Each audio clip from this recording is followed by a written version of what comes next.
Listen, when we were lavishing praise all over the midfield, particularly the second part of last season, when nothing got through that middle.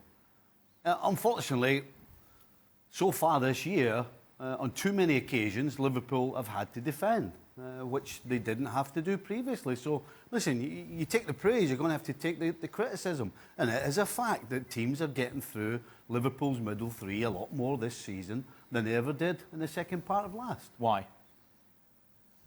Well, it could be a combination of the front three not defending properly. You know, we always talk about defending from the front, and if the front three don't do their stuff, then it's too much for the three behind them.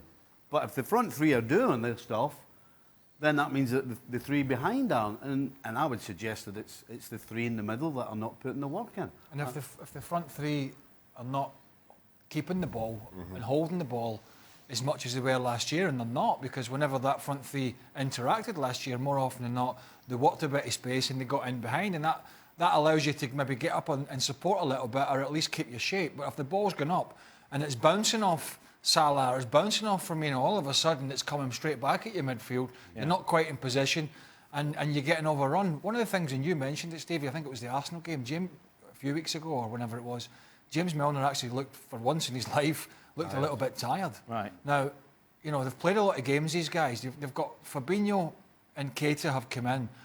Now, I know they've had injuries. I certainly expected Keita to play more than he has. Wasn't so sure about Fabinho, but... 4 starts, that's nuts, isn't it? That's strange. Who has? Keita. Yeah, he was this guy who was talked up when he was coming in from Germany, signed months and months before. And the one thing Keita has, amongst his other footballing qualities, he's got an unbelievable amount of energy to get around the field.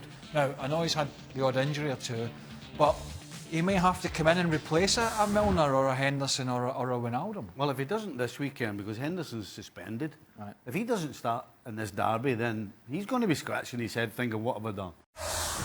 It's interesting when you compare their results at home, for example. Arsenal doing pretty well, 4 wins out of 7 so far this season. But Spurs are the best team in the league away from their home ground, which of course at the moment is Wembley. So considering that, Robbo, what sort of game are we expecting?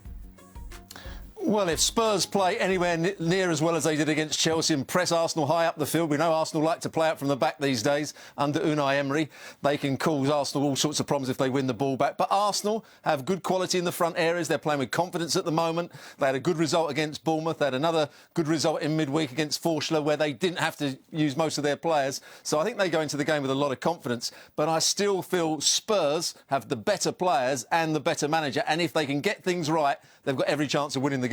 A lot of eyebrows were raised, Robbo, weren't they, with the exclusion of Mesut Ozil in the game against Bournemouth. Unai Emery said that he didn't think he was up for the physical entity of that match. He's going to start, though, this one, surely. I'm not sure he is. I mean, when you're saying a player... If you're saying a player isn't up for the physical efforts at Bournemouth, is he going to be up for the physical efforts against Spurs, who are going to be very tight, as we saw against Chelsea? They're going to get stuck in midfield. Their centre-halves will press up on him at the right time. He's an outstanding player when he's playing well, but he hasn't played well enough consistently over his time at Arsenal. And I don't think Unai Emery is a great fan of Ozil at the moment. And he's got to earn his right to get back in the team. They've done very well without him. They did well at Bournemouth. I thought they played excellently there. So I'm not sure he's going to come back into the side.